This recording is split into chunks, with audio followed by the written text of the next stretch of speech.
Open the YouTube channel? Yes, just 1 second.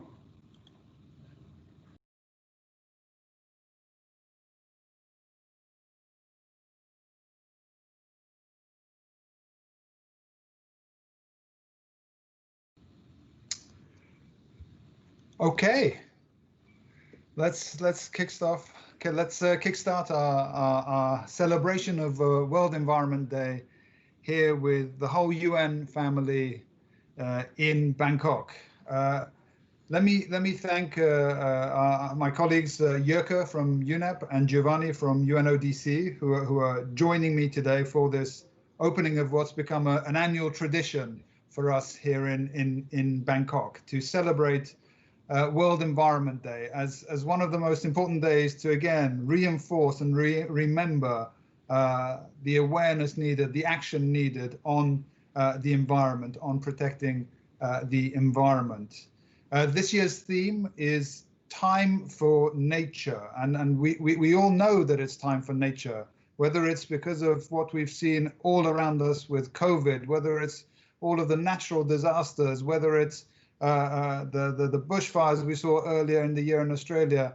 It's clear to all of us that it really is time for nature, and we all understand the urgency of it. But just to remind us, let's kickstart our celebration of World Environment Day today with a video from the UN Environment Programme, really highlighting that urgency for action. Let's watch together.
Thank you very much. And I'm sorry about the audio problems. I think that we couldn't hear it, but we can certainly see it. And we can certainly see the words of so many people reminding us that it's a wake-up call and that it's time for nature.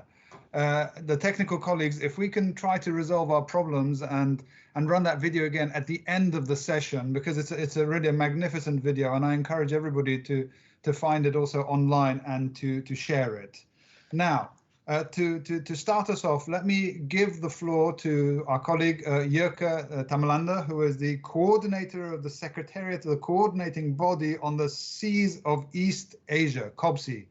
Jurka, tell us about the day. Thank you very much, Kaveh. Hello, everyone. I find this quite an unusual World Environment Day. Not necessarily because of the poor gender balance among opening speakers. I think that's still all too common, but rather because we can't do this in person. Many of us have been, we continue to be isolated, and some things that we really take for granted. Some of the most obvious things to do to mark a World Environment Day aren't really available to us today. It's a time to reflect on what we've done with the planet over our history. We've altered pretty much every part of the planet on land and in the sea. As we displace nature, we lose ecosystems, we lose biodiversity, and we harm our ability to feed ourselves. We undermine access to a good living environment, and as we've seen, we open the door to new illnesses such as COVID-19, which has obviously affected all of us very much.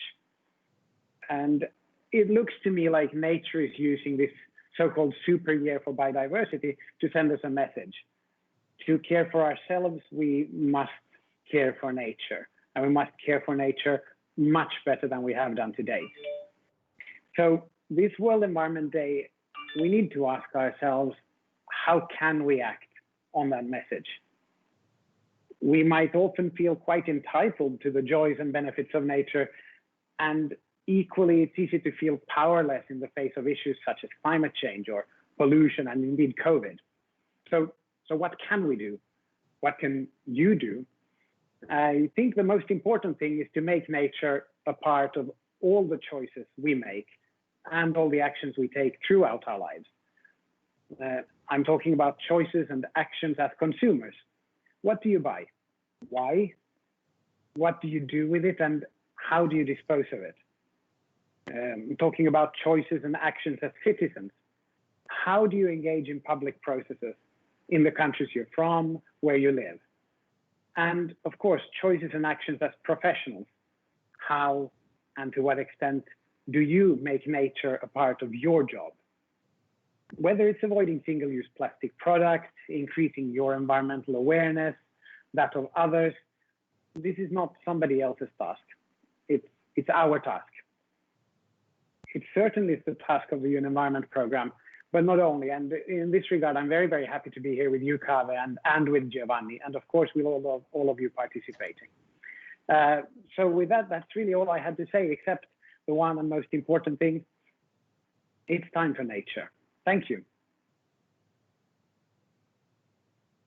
Thank you very much, Jyrki. We, of course, we would have also preferred one of your female colleagues from UNEP to join us, but we're delighted we got you, and I think your message is absolutely spot on. Giovanni, let me turn to you next for a message. Giovanni Broussard, who is from the UN Office of Drugs and Crime. He's a regional coordinator of the Global Program for Combating Wildlife and Forest Crimes in Southeast Asia and the Pacific. Obviously a key role, especially right now, where the spotlight is on you. Giovanni.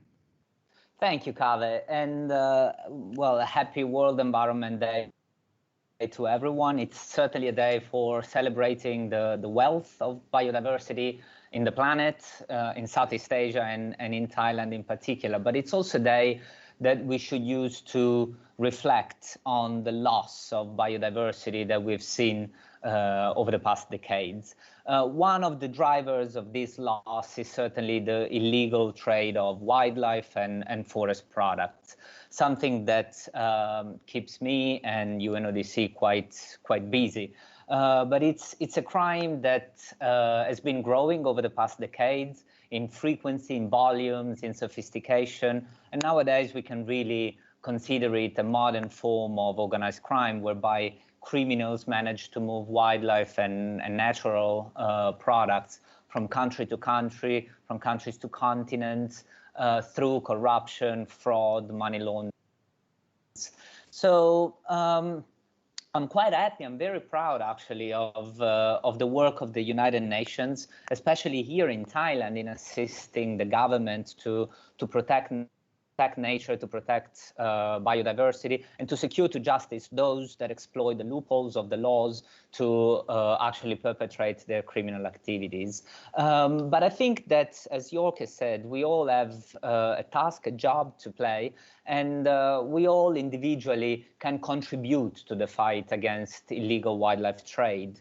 And we can do it by making responsible decisions, by applying a little bit of diligence in what we do as consumers. When we are in market and we see beautiful products that can be ivory products or exotic pets, or even a beautiful piece of wood furniture, we really need to question ourselves on what is the origin of that product, of that beautiful product that may be available in a legal market but may have dubious origin. We need to really apply diligence for that. The same apply for other facilities in the tourism and entertainment industry, whether it is farms, breeding facilities, zoos. We really need to apply a little bit more diligence in trying to understand what's the legitimacy of those facilities. Investigate a little bit through the online sources, what is the story of those facilities and what is the origin of the document of the animals that they host, and much more. So I joined the call of Jerker and Kave to make ourselves as the driver, key actors of a change for a responsible and diligent way of purchasing products related to nature. Thank you very much. Thank you so much, Giovanni, and thank you for reminding us that it's not all about other people. It's about us, the actions we take almost on a daily basis, the decisions on a daily basis. I think you've inspired us. In order to take action, of course, people need to have a good understanding, and now we're going to turn to the next part of our celebration and to see how much understanding of nature we have as a UN community. How much understanding of biodiversity we have. I'm happy to co-moderate this quiz now with Anton Weinberger, who is a student at NIST and who's kindly accepted to join us today and share the task of posing the questions. We have 21 teams, interagency teams, that have accepted really the challenge, the biodiversity challenge, if you will, and then let's see who the winners will be. It's going to be 15 questions, about 45 seconds a question. It's all automated. I think you've all been advised by Flavia and the team as to how to participate. So I think Anton, if you're ready, we can kickstart our quiz. All right, I see Anton, that's excellent. All right, mine is the first question. What is currently the most trafficked mammal in the world? What is currently the most trafficked mammal in the world? Team captains, you can consult and make your choice. 25 seconds left.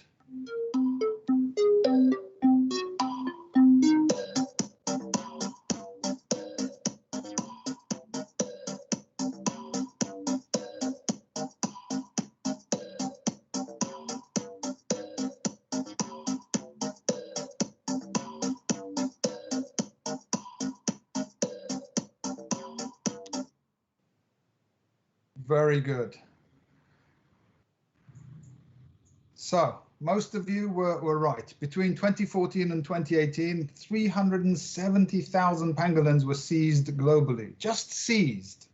And the population, of course, of this creature is absolutely on the brink of extinction. And we've seen it almost daily now in our newspapers. All right, but that was an easy one, and that was just a warm up. So over to the next question, and to you, Anton. What percentage of Thailand's land is covered by forests? A, 45%, B, 35%, C, 40%, or D, 30%?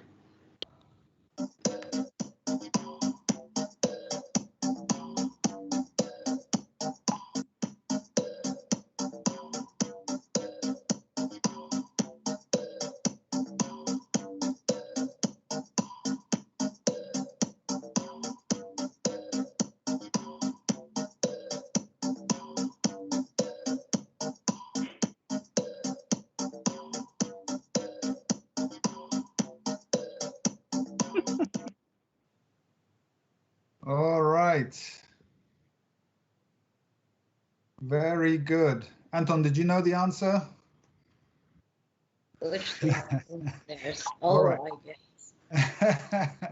about 30% of the land area covered by forests based on 2016 data. Again, quite a few of you were correct. So nicely done. We're going to move on to the next question. Question 3. What percentage of marine environment has been altered by human actions? What percentage of marine environment has been altered by human actions? I'd love to read you the options A, B, C, or D, but my eyes don't see print that small anymore. So, so I leave it to you.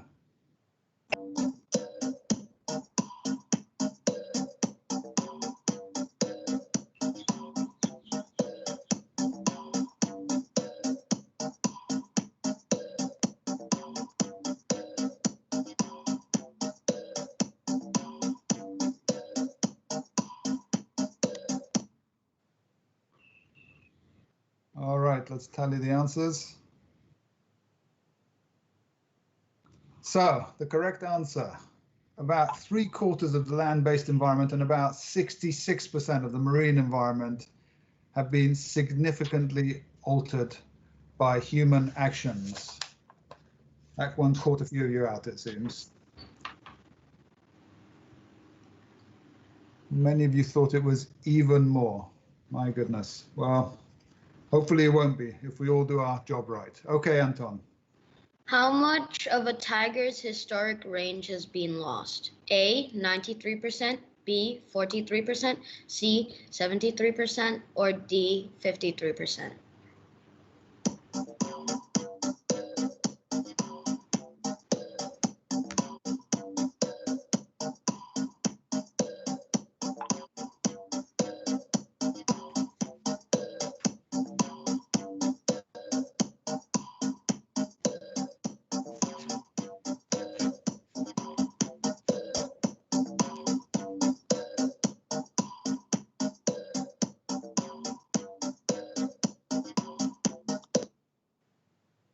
All right, let's tally that.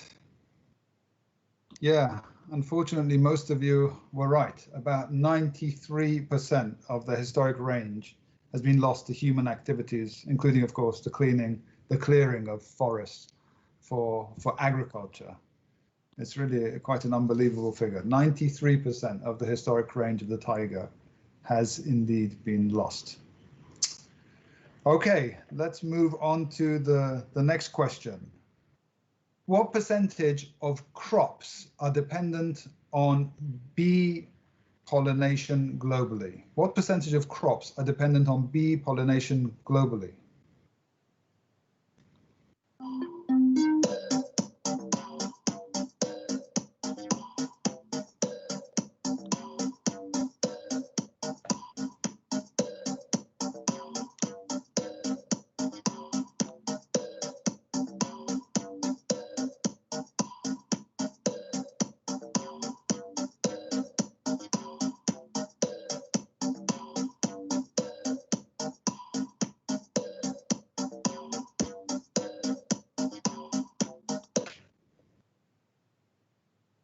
All right, let's tally up the answers and see.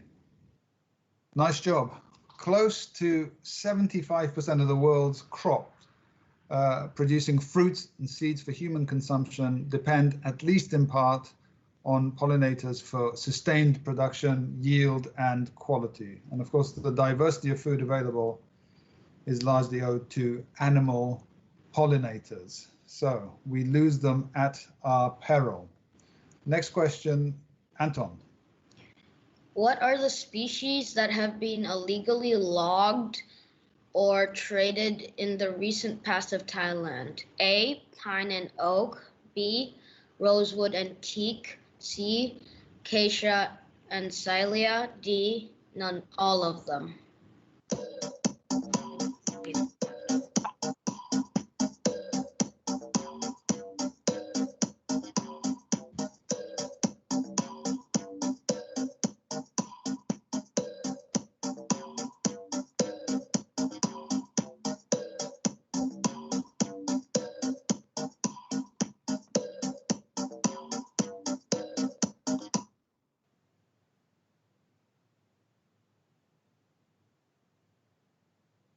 Good job. Good. So over 50% of the cases investigated by the Thai Forestry Department related to rosewood and teak in 2016 to 2017. So it looks like most of you got it right, and good job with the question, Anton.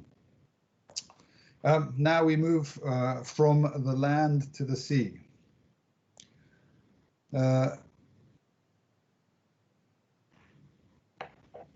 Fishing gears lost in the ocean on a yearly basis amount to how many tons? Fishing gears lost in the oceans on a yearly basis amount to how many tons?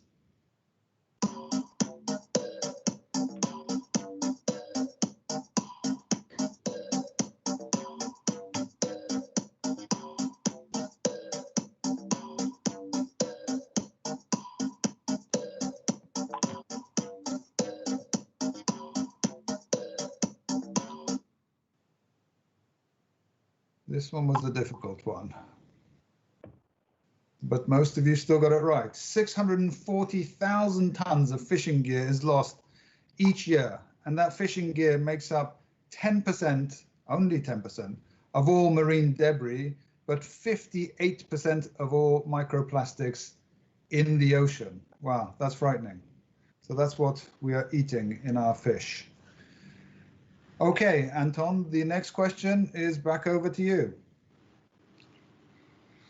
How many square kilometers of natural forest area were lost in Asia-Pacific region between 2000 and 2015? A, the size of Denmark, including Greenland. B, 3 times the size of Denmark. C, the size of Denmark. Or D, 5 times the size of Denmark.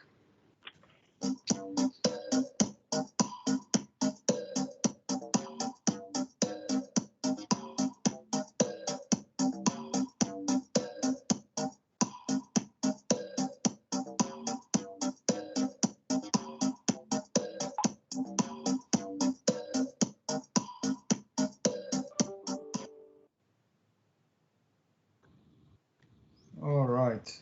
That question was clearly set to prevent you from Googling the answers. So between 2000 and 2015, roughly 153,333 square kilometers of natural forest in net figure was lost in the region, and accounting for 10.6% of the world's total natural forest loss, which means 3 times the size of Denmark.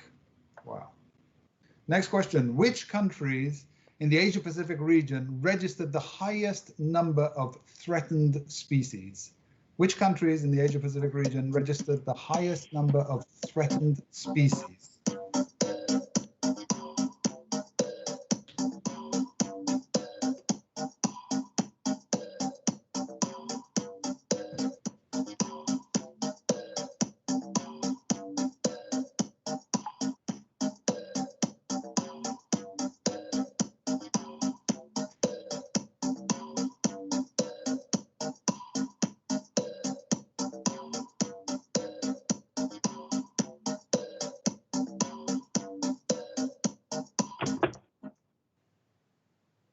All right, the correct answer, as you can see, was D. In 2016, the 5 countries in the Asia-Pacific region with the largest number of threatened animal species were first Australia, China, India, Indonesia, and Malaysia, ranging from about 971 species to well over 1,300.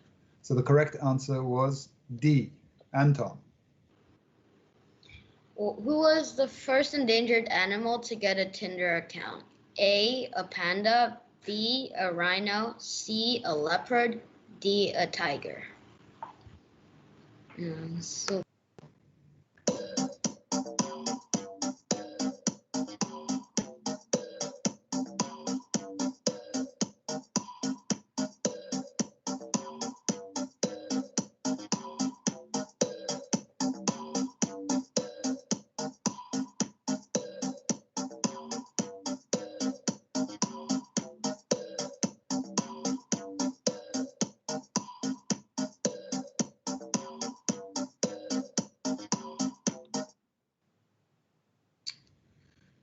So the first to get a Tinder account was a rhino. In 2017, an awareness campaign was launched in Kenya through Tinder to raise awareness about a rhino named Sudan, who was the only remaining male northern white rhino in the world. So the correct answer there was B, a rhino. Okay, moving on to our next question. How do habitat degradation and declining biodiversity alter the prevalence of diseases? Very topical. How do habitat degradation and declining biodiversity alter the prevalence of diseases?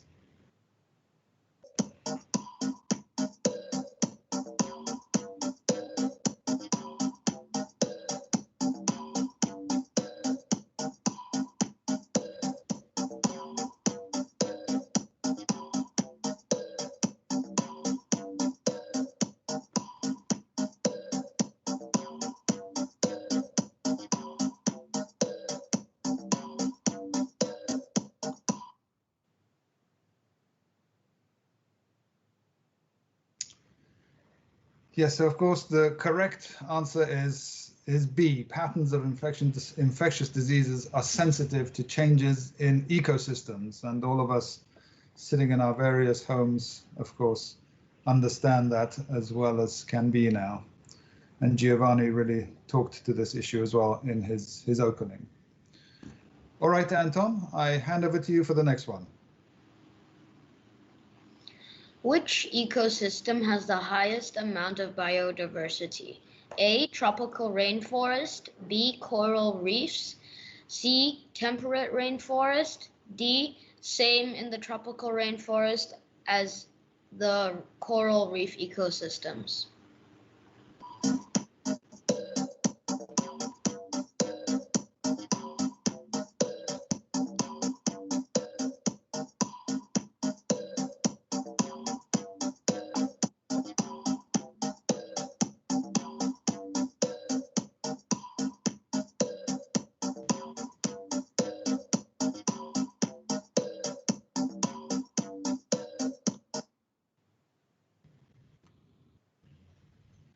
All right, the correct answer, coral reefs. Coral reefs have the highest biodiversity of any ecosystem.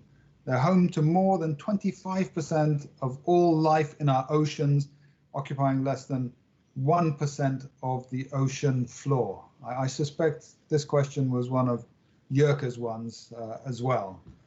So coral reefs was the correct answer, B, which takes us to the 13th question.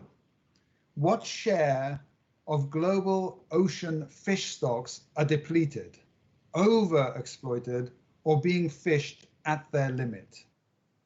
Share of global ocean fish stocks are depleted, overexploited, or being fished at their limit?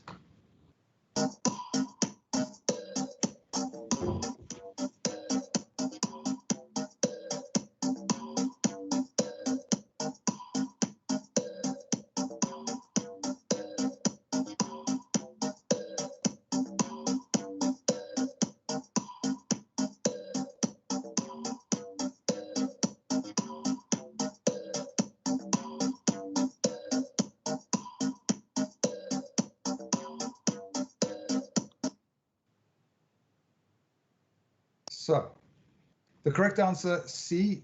At present, 2/3 of ocean fish stocks are being depleted, overexploited, or fished at their limit. An astounding 65%. That question seems to have caught a few of our teams out. All right, only a couple left. So, Anton, back over to you. How many wild elephants are present today in Thailand? A. Around 60,000. B. Around 20,000. C. Around 4,000. Or D. Around 100.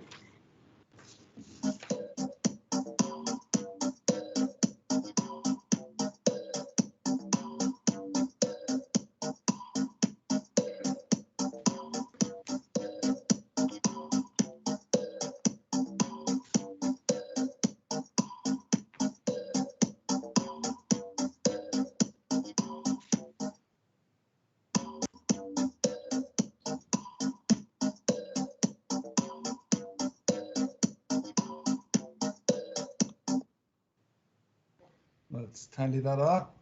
So the correct answer was C. In the last century, the elephant population in the kingdom of Siam decreased by 96%, from 100,000 to around 3,500 to 4,000 wild elephants. So the answer was C. Which takes us to our very last question, and I'm looking at the leaderboard. Very exciting, it's close.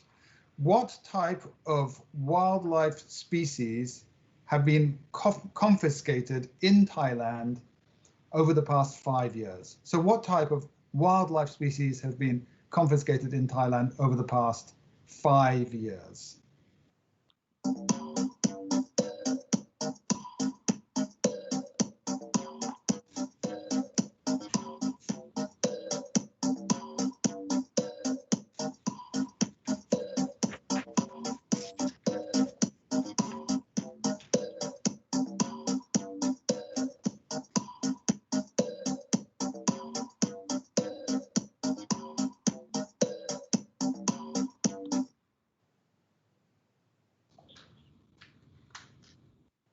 Yes, so most of you, absolutely. All of the above. Many protected wildlife species came into Thailand en route to other countries in Asia.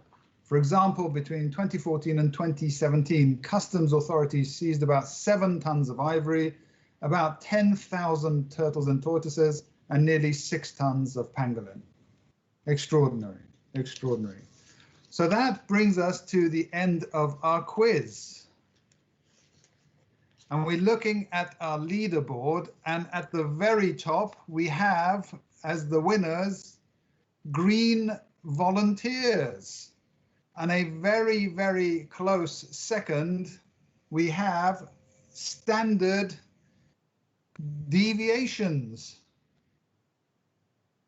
And in third place, but we'll go to that in a moment. So Flavia, can I read out the prizes for the various teams? Yes, absolutely. All right. Oh my God. Let's start with the third one. Okay, the third one was a fix. The third prize is not based on score, but it's a reward for being an example of one UN collaboration. And the prize for one UN collaboration, that means the team that brought together most UN teams, it's actually a joint prize. It goes to Bangkok Lettuce League and to Crunch Time. So Bangkok Lettuce League and Crunch Time together win the third prize for the one UN teams. And you win the planting of a coffee tree that absorbs every year about 55 kg of CO2. And of course, it boosts biodiversity, supports local communities, income generation, and food security.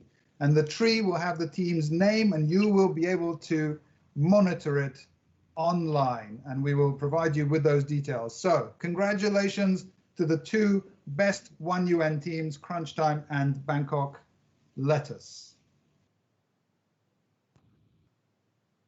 Now you're expecting me to remember who came in second, right? Standard deviations. Standard deviations. The second prize goes to standard deviations. So you have won the planting of a macadamia tree. This tree absorbs about 300 kilograms of CO2, as well as boosting biodiversity and supporting local communities' income generation and food security. And again, your tree will have the team's name, and you will be able to monitor it online. So well done to Standard Deviations in second place. And in first place, a hard-fought contest, Flavia. Green volunteer. Green Volunteer. Green volunteers who clearly know that all about nature and biodiversity. And the Green Volunteers in first prize have won the planting of a baobab tree.